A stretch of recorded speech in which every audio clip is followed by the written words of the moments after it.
Hello there, it's become a bit of a Thursday tradition, isn't it? A very eclectic mix here in the studio, and I just love using that word, Ali. You know I do. Is that what we are? Alejandro Moreno, Paul Mariner. What does that say about us? Shaka Hislop. I'm not sure. Sid Lowe is also here as part of that eclectic mix, all ready to weigh in, and because Sid is here, we will start in Spain with La Liga and Barcelona. Well, their lead is down to a narrow 8 points now, isn't it? They play Atletico Madrid, who are the team closest to them on Sunday. And that, of course, after that amazing 4-4 draw against Villarreal.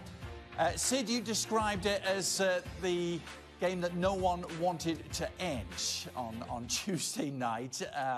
Barcelona... It's an odd question to ask. They seem vulnerable. There they are, top of the league. They're in the Champions League quarterfinals, the final of the Copa del Rey. And yet, some of us are wondering actually how good they really are. I suppose the answer to the question, are Barcelona vulnerable, is nowhere near as vulnerable as the teams playing against them. They do have some weaknesses. There have been games this year that they haven't controlled. We've seen a season in which Ter Stegen has, on occasion, been very, very important for them. We've seen a season in which Gerard Piqué has had to make a lot of very late challenges to try and prevent goals. We've seen seasons at times when Barcelona haven't appeared to be at their very best.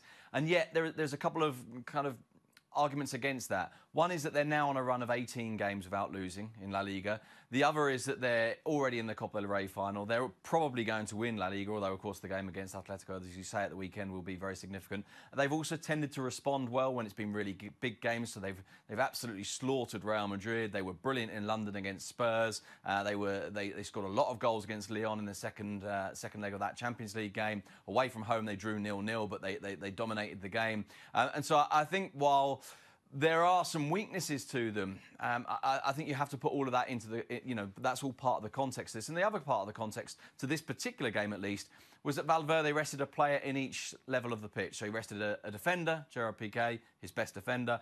He rested a midfielder, Ivan Rakitic, maybe arguably not his best midfielder, but certainly his midfielder that most gives them solidity and gives them support. And then, of course, he rested Lionel Messi.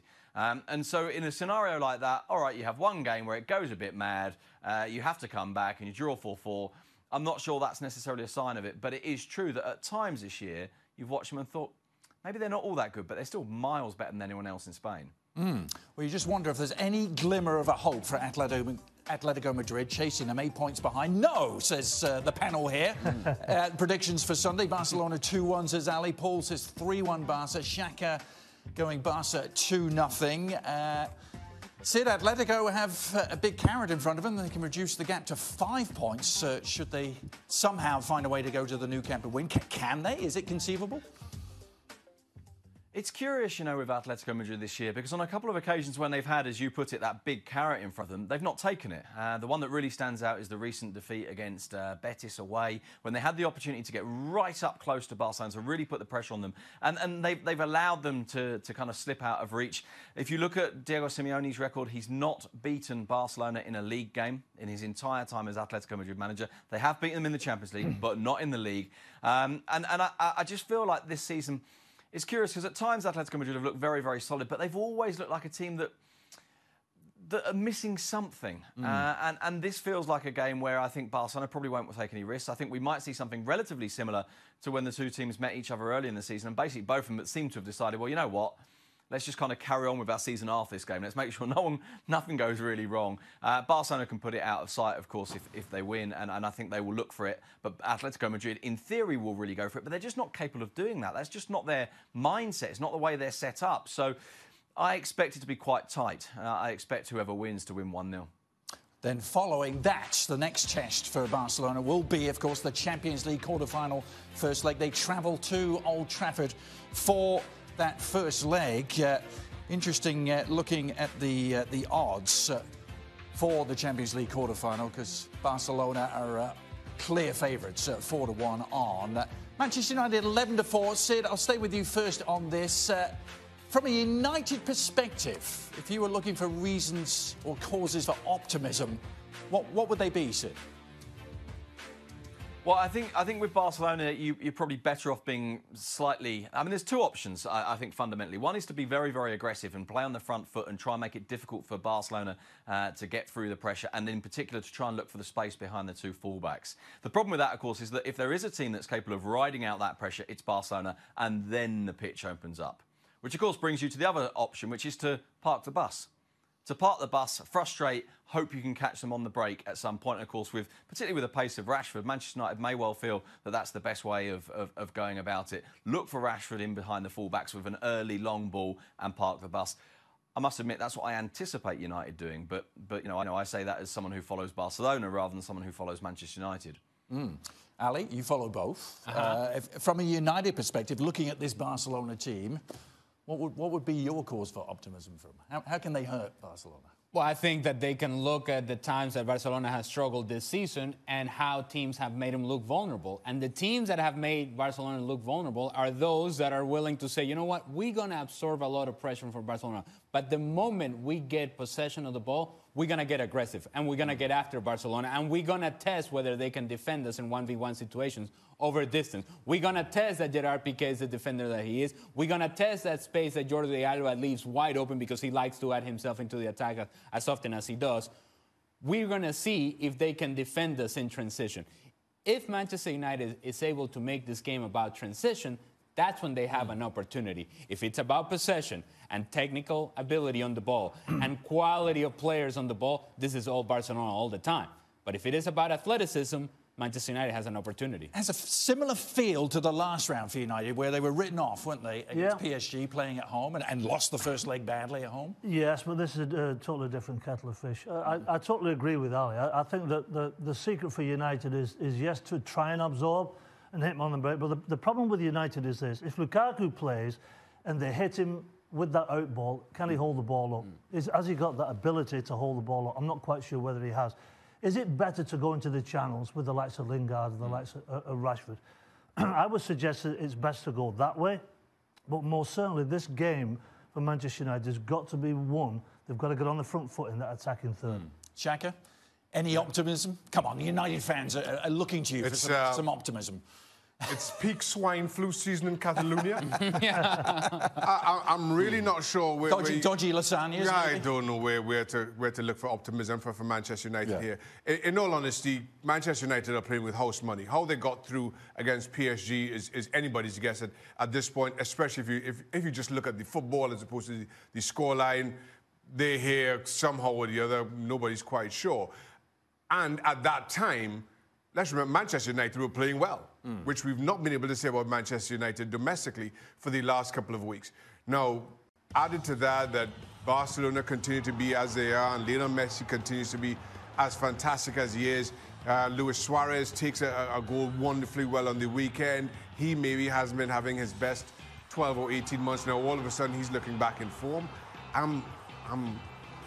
I'm not sure where I'm looking for. I thought you were supposed to look for optimism. Well, outside of swine flu, I'm coming up with nothing. It's difficult, though, because you look at the game against Wolves the other day, and that back line of Manchester United against the Wolverhampton side didn't look that particularly strong. So against Barcelona, good luck. Well, going back to Barcelona, in the Spanish media, in sport...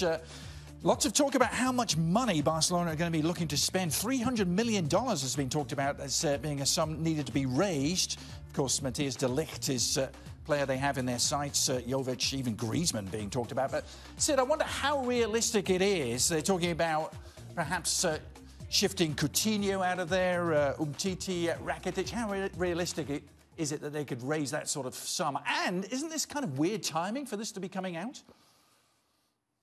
Yeah, it's slightly weird timing, and obviously, look, part of this will be coming out from the club. Part of it will be some educated guesswork as well. But you have to remember, of course, we know they're signing Frankie de Jong. We know that they want to get de Ligt in. We know that they want a striker, and that costs a lot of money. And so I think what then happens is you then look around the Barcelona squad and say, OK, who could we afford to lose in footballing terms? Who would generate a lot of money? Now there are some people on the Barcelona board who want to give time to Coutinho. There are others who are saying, you know, let's take the money now while it's there, if indeed it is there. Rakitic is another player along those lines. Now, obviously, on the face of it, at least, you ask the Barcelona manager, there's no way he wants Rakitic sold. But, of course, the Barcelona manager, as is the case at most Spanish clubs, doesn't necessarily have the final say on these kind of things. So from a strategic point of view, with the signing Frankie de Jong, say, OK, we need to generate money from somewhere. Rakitic is a possibility. But then, you put these together and you say, OK, but this is your perfect scenario. Your perfect scenario is you get 300 million euros for all these guys. I just don't think it happens. And for what it's worth as well, it's far more difficult to get a lot of money for players when you signal to the world that you're prepared to sell them. The best way to get a lot of money for players is to say, oh, no, absolutely not for sale. Showing their hand, rather. Meanwhile, in the Real Madrid corner, Sid, the Marca cover all about Gareth Bale. And you had an interesting tweet. You noticed the difference in Zinedine Zidane's responses to questions on the future of Varane, Marcelo and Gareth Bale. Very, very telling. What did it tell you, Sid, I should say, your tweet? Well, I mean, essentially what happened was that Zidane was asked 3 different questions. So it's important to make that point. These were 3 different questions. In other words, the response was to a particular player in each case rather than asked about players in the future. So you get the question about Marcelo, and everybody has basically decided that it's over for Marcelo, that he's out of shape, that he hasn't played well, and that Sergio Reguilón has come through and played really, really well. And Zidane says, I really like him. He's really important. I want him to play a lot more games. He even refers to Reguilón as his second choice left back. And you think, wow, this is someone who we thought was out the door. And Zidane is really, really warm. And I think this is the key thing. There's partly an emotional element to this, an intangible element. He's really warm about him. You then get this response about him. You get this response about Benzema. You get this response in particular about Varane. This is the really big one. I don't want him to go. I can't imagine Real Madrid without him. And this is with suggestions that Varane himself wants to walk away. I don't want this to happen. He's then asked about Gareth Bale. So you had these 2 really warm, really kind of embracing responses from Zidane. And he says, well, there's a lot of games to go. That's what's important now, and we'll see in the summer. I mean, that's basically... Yeah, he can go. Yeah. It's hard not to read exactly what Sid read into those responses. Is he gone, guys? You think? Well, I mean, I think, of course, that they want him out the door. But the problem is that there's a contract in place. So if you're Gareth Bale... and it's not that easy, yeah.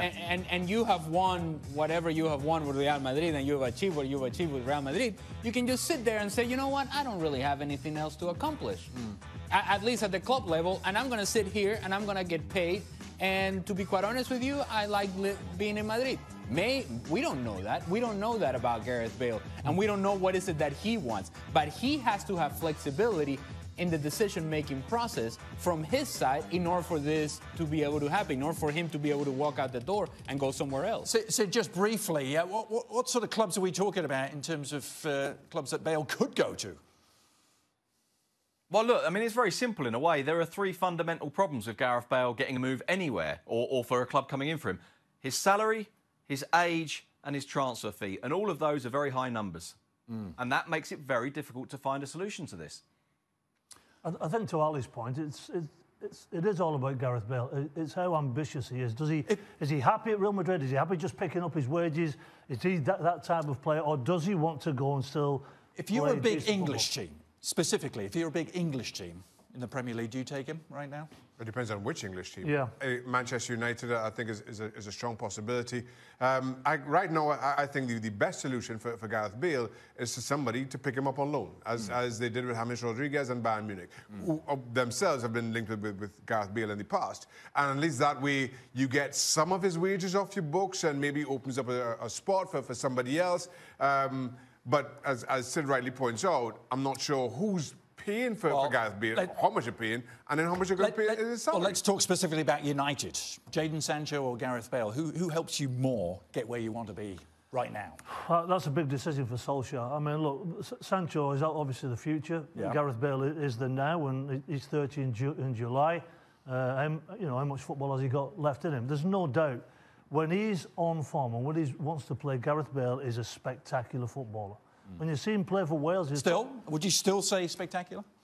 Now? Yeah, I would, because when I see him play with Wales and he's in familiar surroundings, he becomes a different character. He's sort of the leader of that team. When he's in Real Madrid, he's not that type of a lad. So I think it all depends on what Gareth wants to do. To be honest, I think it's a no-brainer. If it came down to that, I think it's a no-brainer, Jadon Sancho. Sancho over Bale, yeah. Because even if you're looking to win next year, immediately. Is that next year? Well, that's okay. Look, even if we're running next year or the year after that or the year after that, I am looking at what the project of Manchester United is going to be. And I need to make an effort into creating an identity about my team. And part of that has to be with the youth movement. Yeah. And that Marcus Rashford becomes the player that you think he can be. And that Jadon Sancho becomes the player that you think he can be.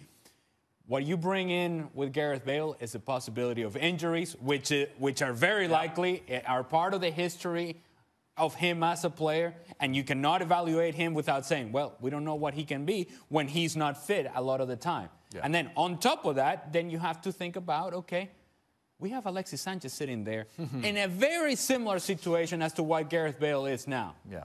We don't want any of that. All right, good stuff. We will hear some more from Sid on Extra Time. Remember, all your questions, direct that part of the show. Now, the latest edition of the Serie A Awesome podcast. Gab, Mina and Paolo, of course, amongst the many topics they discussed, the big incident involving Moise Kean, which everyone has been talking about, including a lot of our pundits a little earlier in the week. Here's a little sample for you. To apportion 50% of the blame to Moise Kean just simply makes no sense whatsoever. This is the most disgusting example of victim blaming I have seen in football for quite some time. Frankly, pretty appalled by what Bonucci said. Which is pathetic. Because he came out and said, it's 50-50. What an absolutely ludicrous thing to say, that a young man has to temper his celebration as to what? Not to incite racism from the crowd. What utter dross from Bonucci. Honestly, you couldn't make it up. Bonucci's comments, though, encapsulates exactly what is wrong with Italian football and why this issue is not going anywhere anytime soon. What was the reaction within Italy? Yeah, I think it was more muted in Italy than it was internationally, which in itself tells you a story. There was a lot of this sort of equivocating, a lot of this saying, oh, well, Ken could have done something differently as well. And I found it, very...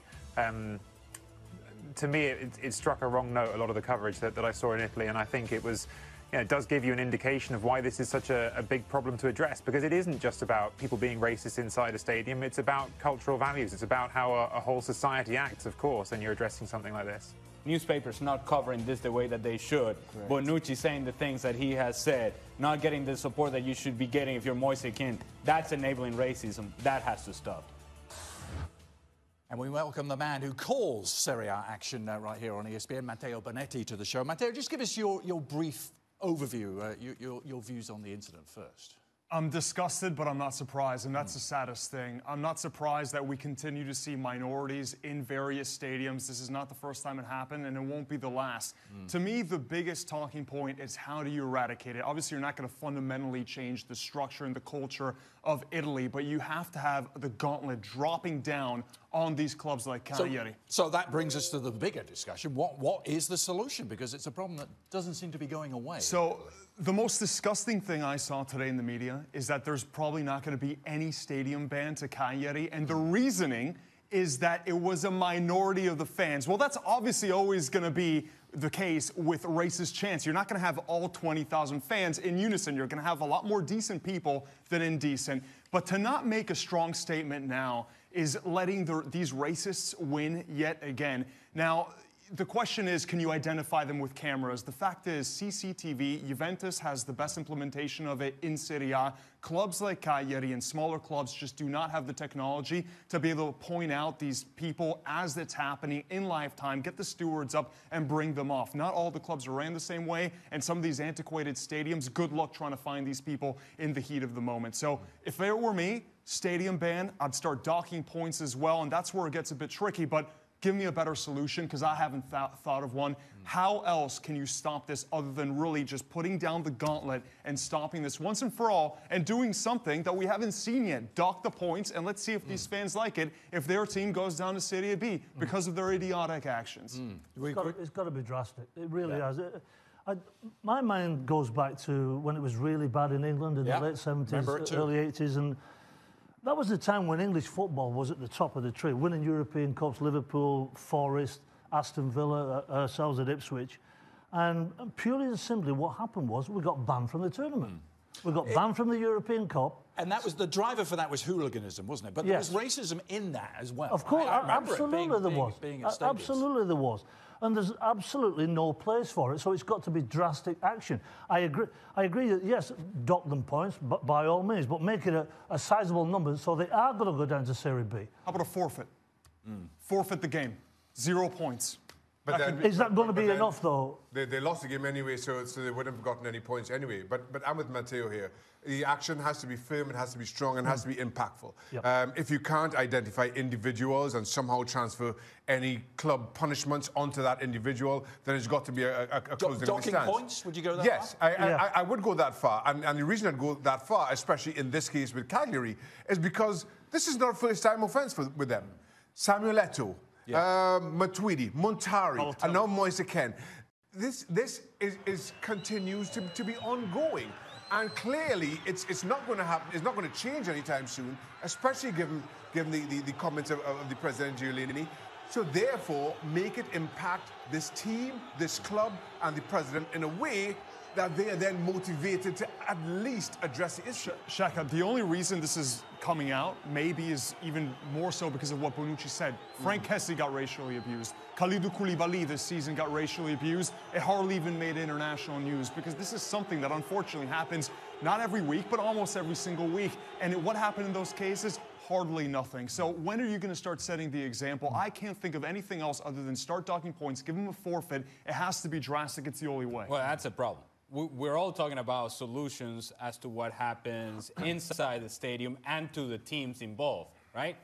But this is a bigger issue, obviously, in Italy. This is a cultural issue. It's lack of education. It's lack of understanding of how grave this situation is. Because to be quite honest with you, when we hear people telling us that in Italy the reaction to it has been muted, that it's been almost as if, well, he sort of had it coming because he said what he said or he behaved the way he behaved. That, it's scary because those are people in newsrooms that are making those decisions in the way they're covering this particular situation. And if that's going across newsrooms, if that's going across the media, if that's the way that fans are approaching it, if that's the way that a country appreciates what just happened, then the problem is much bigger than inside the stadium in Cagliari. And that in itself is a lack of education, lack of culture, ignorance and stupidity that is just rampant. And that has to be addressed. Going to push on. Lots of other stuff to get to with an Italian flavour. Mauro Icardi, of course, is also dominating the headlines. How about a little translation, Matteo? What we got there? Meglio Icardi? Better Icardi than never Icardi, right? Because he scored. Better late than never, basically. Scored, had an assist in the game against Genoa.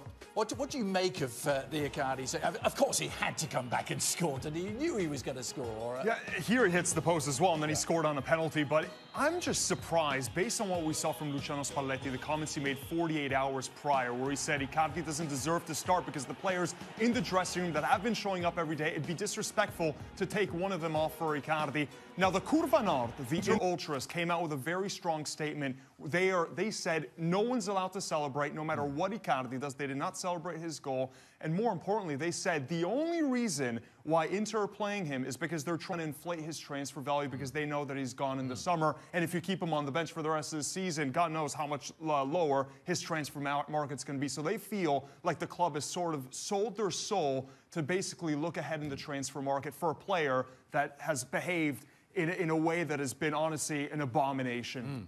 Does he stay on the side? Does he play this weekend? They got a big game. He's absolutely going to play. And once again, is it to raise his transfer value, especially if he keeps scoring? But I think he's gone in the summer. And you know what? With one more goal, he would pass Christian Vieri and go 7th all-time in the Inter top scoring chart. So, I mean, there's a lot at stake personally and individually as well. What's your view on Icardi? Is he good enough to play at a very, very top club, one of the elite few? Is he good enough? I had a conversation with Christian Vieri about this, who kind of, one of the top Italian strikers of the last few decades, and I agree with what he said. And I feel like Icardi at the very highest level, Manchester City, Barcelona, Real Madrid, I still feel like he's missing something to play at that level. He's not technical enough. You can't play link-up. He's not a good passer. That's what the top strikers need. Did Christian Vieri agree as a I think, Christian Vieri, to me, you can't even compare Icardi to Christian Vieri. That was his view. Icardi. I agree with it as well. But I can tell you, none of these clubs that you just talked about will touch Icardi if the situation with Wanda Icardi, his wife and manager, continues to disrupt the way that it has disrupted Inter. they're only hurting their own market value, and he's only hurting his own opportunities in the future by the way he has behaved and the way that she has behaved. None of them are helping themselves, and the truth of the matter is neither is Inter, neither is Spalletti. All of this looks poorly on everybody involved. Well, Inter, of course, in that battle for a top 4 spot. That's a battle that's going down to the wire. Atalanta have got themselves right into the game, haven't they? They were playing Bologna, and what an electric start to this game there would be in Bergamo, in the pouring rain as well. Ooh, oh, okay. All right. Ilicic. Wow. That'll do. Yeah. You like that, Paul? I love it. Ah, well, it cuts inside, finds the side netting. Where's my grandmother? Hands are closed. So that was 3. That was 3 minutes, not in your top 10, Paul, but 2 minutes later. The build-up is incredible. You know what? He's considered a one-footed player. There's with the right foot as well. Near post, top corner. Ilicic, when he's on, he's absolutely world-class. The thing that's plagued him throughout his career, consistency. Wow. You wish he could play like this every week. That's 2 that could have been in your top 10, Paul, quite easily. A little bit after my time, though. I was a little busy earlier this morning. Hans Hatterboa making it 3. Well, it's a fabulous run, difficult angle. Here he is. He's got to go right across the keeper. Maybe a slight deflection. Doesn't matter. Great finish. And it's kept on getting better, didn't it, for Atalanta? 4-0. And a pretty smart finish this time from Zapata. Yeah, just a long ball over the top. Zapata just shows the defense a clean pair of heels, and then tidy footwork, the deflection over the top of the keeper. What a start. Yeah, it was all a little... Oh, no. A little in vain for Bologna. They got a gift of a consolation. Yeah, catastrophic. Sun is What's he doing? Twirling win. But it was no more than that. So mixing another high-scoring game, another big win for Atalanta. They go to within a point now of the Rossoneri. AC Milan, of course, playing Juventus. Big game on Saturday. And, Matteo, they are shorn of some of their star players, starting with Donnarumma. Yeah, Gigio Donnarumma out, so Pepe Reina would take his place. This is the injury that we saw from Donnarumma. He had to go down afterwards. And also Lucas Paquetá, who's been one of the Milan's best midfielders, playing just behind the striker. So what the Italian media is saying is that it's still going to be a narrow formation from Gattuso, but it's going to be Suso playing instead of right winger behind the 2 strikers. Yeah. Well, this was the injury to the Brazilian Paquetá, and he's been excellent, hasn't he? Yeah, he has been. He can do it all. He's box to box. He's technical. He has a lethal shot from distance, and he defends as well. You can see why Gattuso loves him. Great work rate, and you see the way that his ankle bent there. He seems like he'll be out for at least a few weeks. It's a big loss. Milan have no one like him on the team. So, playing Juventus, probably the last time they want to play on the Saturday. How worried should Rossoneri fans be about their precarious status? But more than the injuries, Adrian, they should be worried about the way that Milan have been playing the last month, because even with Paquetá and Donnarumma, they've been abysmal, really, with everyone healthy. There's been no identity. It's gone back to the Milan of the last few seasons where you just have no idea what they're trying to do when they're in possession. Players underperforming, the defense not really playing up to scratch, the goalkeeper giving easy goals away. And, you know, against Juventus, where even though they don't have Cristiano Ronaldo, Juventus seem like they can't lose. Moise Kean has been on fire. So this could be the moment. Monday, you guys might have a show here where Atalanta are top 4, and I wonder if Milan's ever going to regain that. Is that your way of making a case to be on the show on Monday? Is that what you just... I'm not going to be here. I wish I could. I wish I could. If you can pay for my hotel, I'll be here. That game... that's not happening. That game on Just stay with Ali. Just go stay in Ali's house. That game on That's not happening either. Oh, come on, Ali. On Saturday, your game, Matteo, I know you've got to leave us now. You've got a game to prepare for. Your game is Inter against Atalanta. A lot of blue and black. It's on Sunday, the game. He's going to prepare now. Sunday, 11:55. He's professional. He starts it now. ESPN News. Actually, we'll have you back for extra time. We'll do that. No, go prepare. Prepared my whole life for this.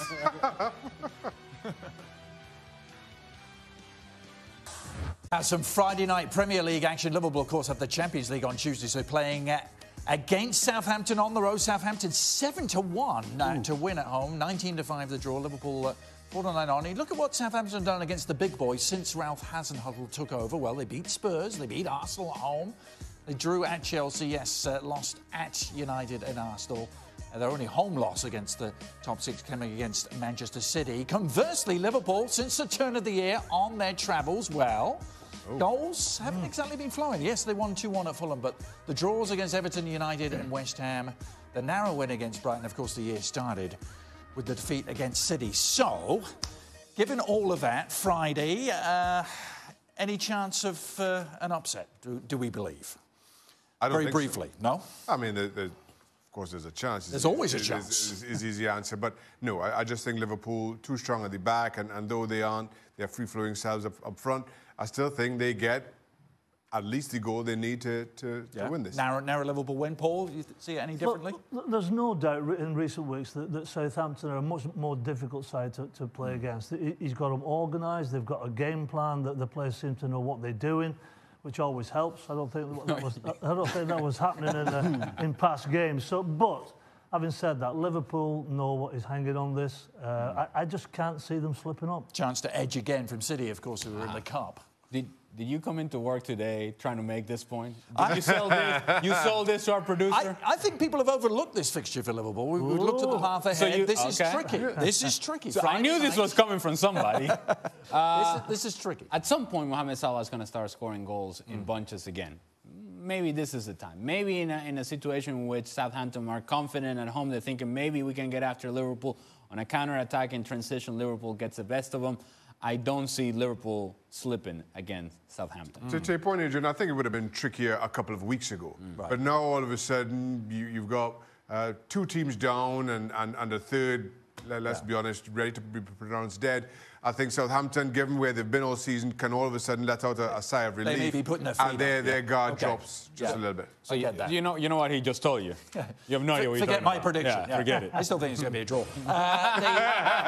There he is. The top four race, 3 points separating 3 through 6. Spurs, Arsenal, Chelsea, Manchester United. Paul, you haven't had a chance to weigh in yet on the Maurizio Sarri revolution. I know you liked what you saw. Yeah. You liked what you saw from Callum Hudson-Odoi, the young English star, didn't you? Look, I've liked this kid for a long, long time. I've been begging Sarri to play him. Well, he finally did. You and everybody else. Well, he's such an exciting player. He brings Loftus-Cheek in. Loftus-Cheek delivers for him. Christensen at the back. He comes in, he looks very, very solid. Look, I like Rudiger, don't get me wrong. But I think Christensen is the future. I think if Sarri plays the side that mainly most Chelsea fans want to play, then he might get in the top 4. But if he doesn't, they go in that moody zone. And which of those two options is more likely, do you think? Yeah. I think it's the latter. So they're not going to make the top 4? Well, no, but purely and simply because of his selection. They just go into a funk when he plays. Look, I like Willian, I like Pedro, but when Giroud plays through the middle and when Hudson-Odoi is on that right-hand side, the crowd come alive, everybody comes alive. And I think they have a better chance of overhauling Arsenal. If that doesn't happen, then I just can't see it happening for Chelsea. Well, on the subject of the Gunners, Paul, they have the extra game to play. It's not an easy one, is it, at Everton? There's a lot of names to take in there, a lot of paths to look at. Does the Arsenal path suggest that it's one that will see them in the top 4? Well, again, I'm a big fan of Aubameyang and Lacazette through the middle. I think they have a huge threat, whether it's over the top or whether it's just scoring goals in the box. The question is Mesut Ozil. People who support Arsenal have been saying how well he played the other night. I didn't see it. I'm sorry. He didn't do enough for me. And when you're playing in that 10 role, you've got to be the top man. So, again, it's Unai Emery's team selection. My biggest concern, again, with Arsenal is at the back. 5 of their 7 games on the road, though, for Arsenal. Do they make the top 4? Do you think they finish there? They make the top 4 if Maurizio Sarri makes a mess of his team selection for Chelsea. Yeah. So it all depends on Chelsea messing up. I mean, it sounds a little bit convoluted and ridiculous, but that's absolute fact. Right. Because if Maurizio Sarri plays the correct side, which he won't do, because we've talked about it ad nauseum all season long, then they'll finish 3rd, but they're going to finish 4th. They're not going to do it.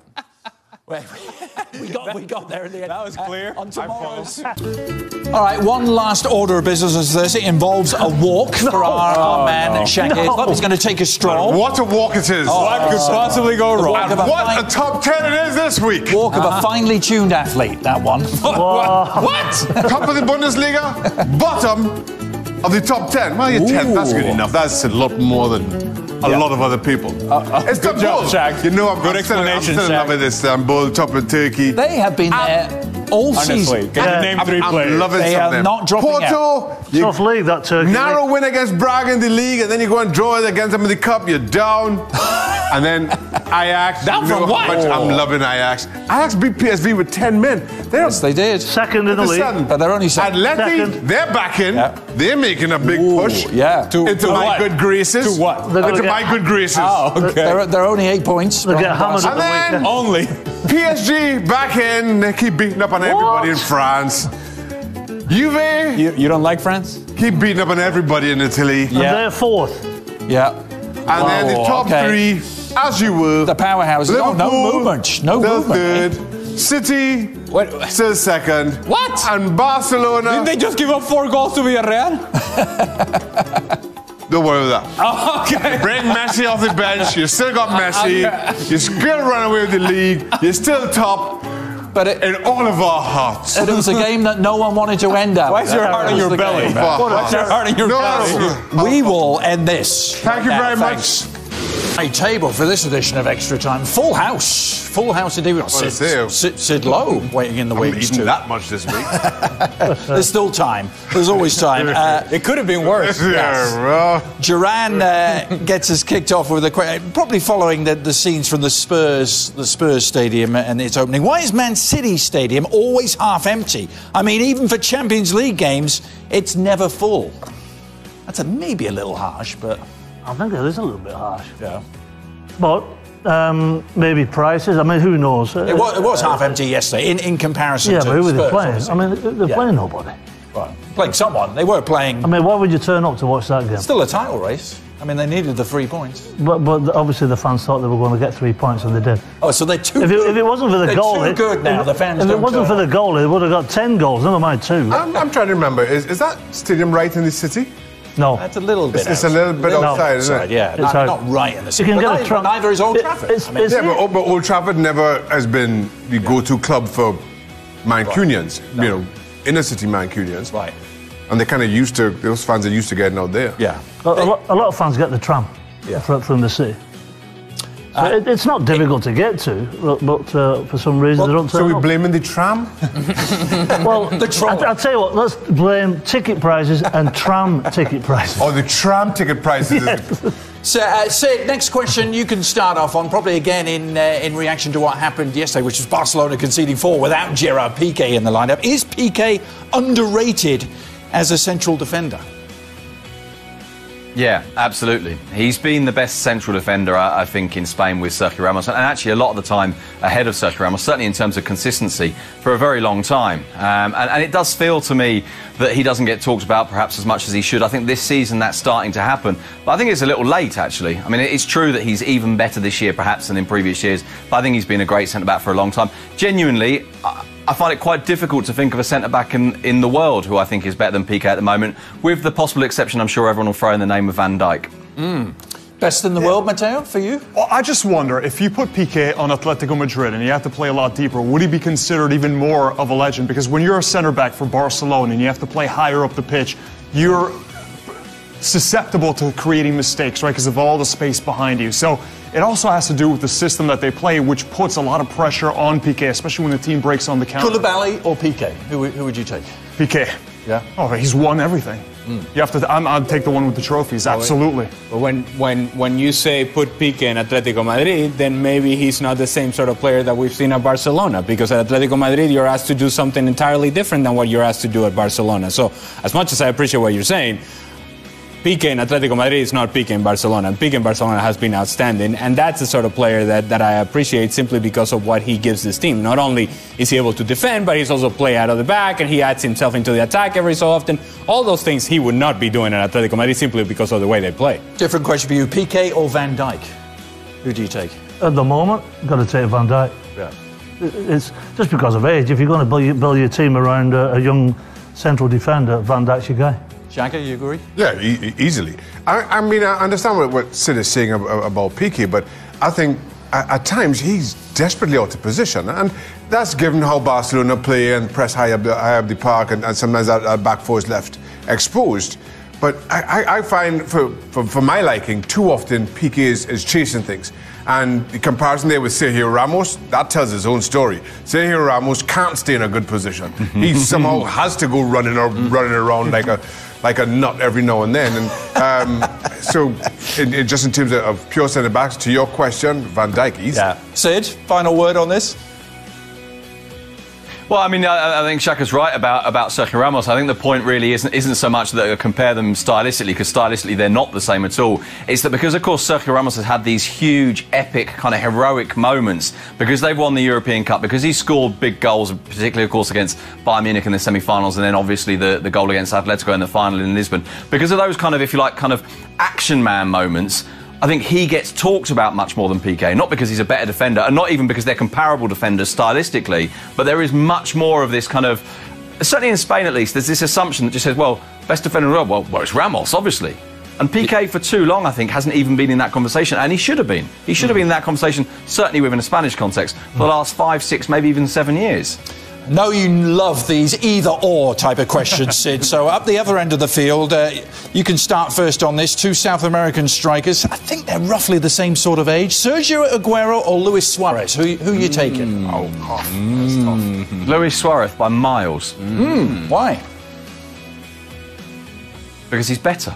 Well, I mean, other than that. I mean, look, I really like Sergio Aguero, and he was absolute. Sergio Aguero, by the way, when he first broke through at Atletico Madrid, and he came to Atletico, I think, at the age of 18. Those first 2-3 seasons at Atletico, he was absolutely wonderful, playing almost on his own up front a lot of the time. The ball pumped long to him, making things happen almost entirely by himself. But I just think Luis Suarez has been, you know, in terms of looking for a pure number 9, Luis Suarez has probably been the best in the world, at least on and off, for the last 6, maybe 7 years.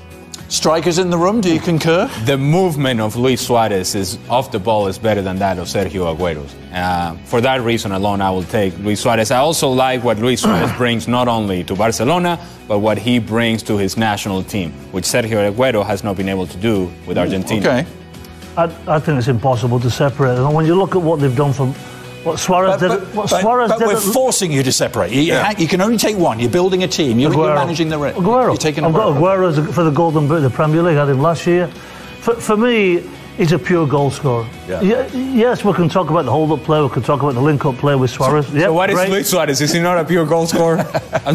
But he also links up very well, though, Ali. Right? And so then you're gonna put him a step down because he links up very well. Listen, if you let me finish, I was going to talk about Suarez. What he did. Talk about the tram again. What he did. Tram. When he was at Liverpool, the way that he transformed certain players who have absolutely gone by the wayside now is quite remarkable. He did amazing things and continues to do amazing things. Right. But just because I disagree with you and Sydney, it doesn't matter to me. I go with Aguero. Okay. There we go. I don't know that you made a strong case. I have no idea what just happened. Well, because when I started, gun machine got me down, you idiot. I don't know what's going on. Moving on. I'm still trying to figure out why Manchester City only have a half-full stadium. Moving on. Shaka, you can get No, started. let's not move on. You can get us started. Last one. What song got you ready for a big game? What song was ever played? What song? Yeah, any music in the locker room? Yeah, if there was a really big game in your career. In our day, nobody had this. You know, you didn't have music on your phone. You had a Walkman that was about this. So it just didn't work. It just didn't work. Cassette tapes. With your 8-track. You had a 8-track. Everybody Google what a Walkman is. What's a Walkman? At West Ham.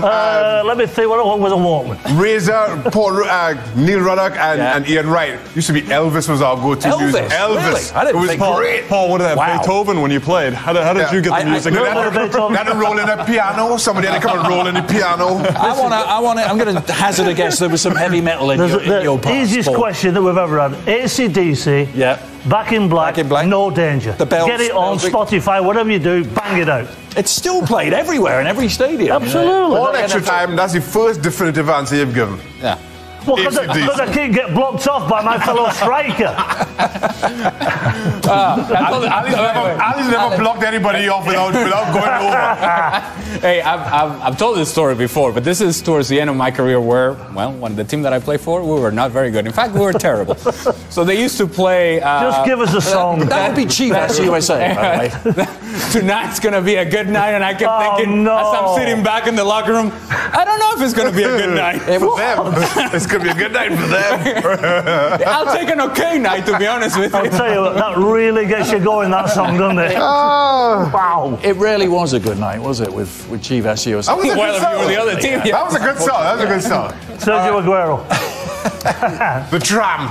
We will hopefully enjoy the pleasure of your company next time around on ESPN FC, available every day on ESPN+.